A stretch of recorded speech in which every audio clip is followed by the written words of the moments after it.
Chapter 6 All is consciousness. Blessed are you when your mental comprehension has been enlarged by the removal of the trees of traditional wrong thinking, for only then will you know that all is consciousness and consciousness is all.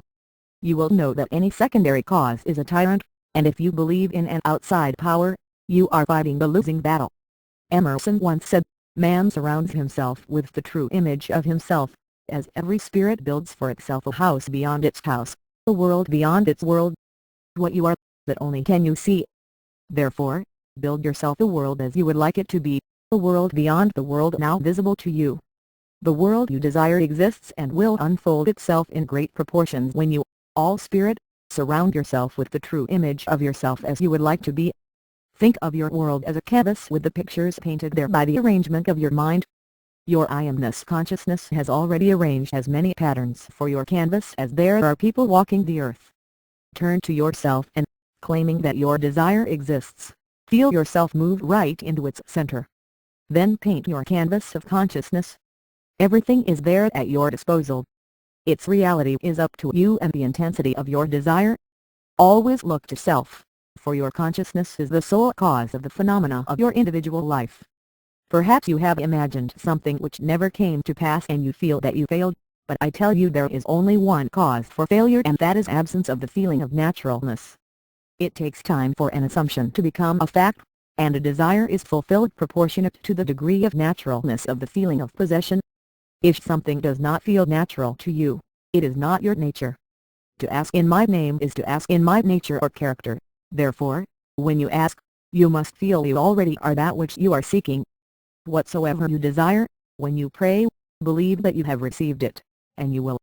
It is important to feel yourself right into your wish fulfilled, for consciousness is the only reality, and everything you see is nothing more than an outpicturing of a state of consciousness. It is stupid to seek a thing before you establish its cause.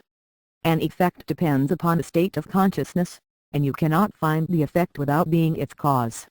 And if you do not feel the naturalness of the desired state, you cannot externalize it, for consciousness is very observable. Ask yourself how long you have been conscious of being what you want to be. To what extent do you feel its reality now?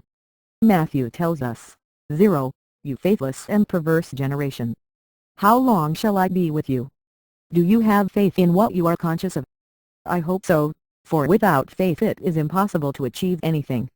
It is the substance of the thing hoped for and the cause of all phenomena. The word perverse means to turn the wrong way, without aim, fixity or one-pointedness of purpose. When the latest headline or news bulletin can turn you from your desire, you are perverse and fail. But if success is your goal, its mood must be worn until the feeling of being successful is so natural you cannot turn away from it. On the other hand, importunity means brazen impudence. If you will so persist in your assumption, your brazen impudence will not allow you to accept the evidence of your senses. Then they deny your assumption, but will rearrange the substance called life into the pattern of your assumption. This world moves with the necessity of molding and manifesting the arrangement of the individual's mind. It is important to persist until fulfillment becomes your nature. Changes begin to occur at their moment of naturalness. Jacob told the Lord, "I will not let you go until you bless me." As Jacob, you may wrestle through the night with an idea, and all ideas come down from heaven to take flesh. If you will not take no for an answer but persist in the feeling of your wish fulfilled, you will be blessed with its externalization. Scripture tells of a man whose child was dead, yet when he went to the man of God and asked that the child be made alive once more, it was done unto him. Your ideal, be it for success, health, romance, money or fame, is your child who is dead. But if you will believe in its life and walk in the assumption that you are successful, healthy or wealthy, if that is your desire, your child which sleepeth will rise from the dead state and be made alive in your world.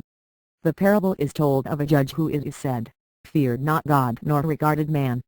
Within you there is such a judge who will give you anything you ask for if you will be just as persistent as the widow in the story. Coming at the midnight hour, she persisted in her request until the judge granted her wishes, saying, "Because this widow bothers me, I will vindicate her, or she will wear me out by her continual coming." When the light of consciousness is not shining on your fulfilled desire, it is the midnight hour.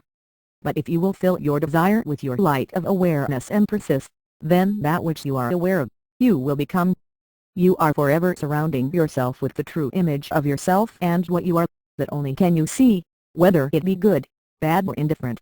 Observe your reactions to life and you are observing the being you want to separate yourself from. And, as you begin to identify yourself with your chosen state, the separation takes place.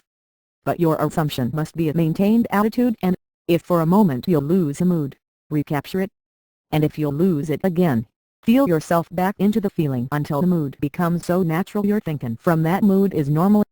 The great failure of most truth students is that they are perpetually constructing but different their occupancy.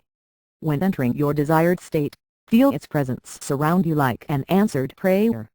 Then become so one with the state that your thoughts flow from it. Persist in viewing your world from that state, and it will harden into fact. You and you alone determine the time for the state to externalize itself.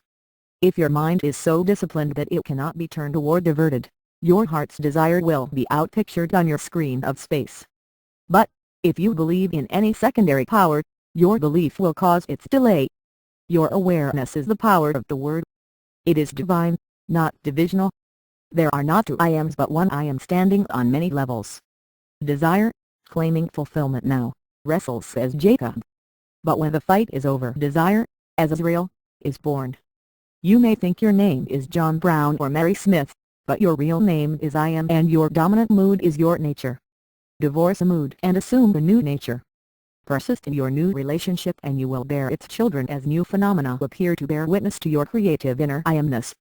Only if you lack importunity and constantly return to the mood you are attempting to divorce yourself from, will failure occur. Desire is hidden identity.